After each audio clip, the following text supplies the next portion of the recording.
النهاردة هنعمل أكلة المستعجلين. هنعمل بقى صينية بطاطس بالكفتة. أنا جايبة معايا ربع كيلو من اللحمة المفرومة، هحتاج عليها بصلاية كبيرة قوي بشراها مصفية منها المية، والبهارات بتاعتي نص معلقة من بهارات اللحمة، ربع معلقة من 7 بهارات، ربع معلقة صغيرة من البيكنج باودر، ربع معلقة من السكر، معلقة صغيرة من الملح، ربع معلقة صغيرة من الثوم البودر، ربع معلقة صغيرة من الفلفل الأسمر.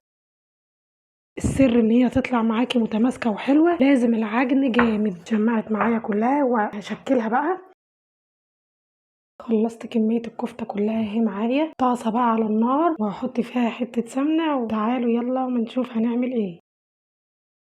نحضر بقى البطاطس بتاعتنا. شلنا الكفته في نفس الطاسه، حطيت معلقه سمنه، نكون محضرين معايا بصلتين كبار متقطعين جوانح، وفصين توم متقطعين صغير، ومحضرة معايا بطاطس مقطعاها مكعبات، معلقة من الملح، معلقة صغيرة، ربع معلقة من الفلفل الأسمر، نص معلقة من ال7 بهارات، وربع معلقة من البابريكا. البطاطس معانا اتشوحت. كنت محضرة معايا 2 من الفلفل الأخضر مقطعاهم صغير اهوت، و3 4 طماطميات.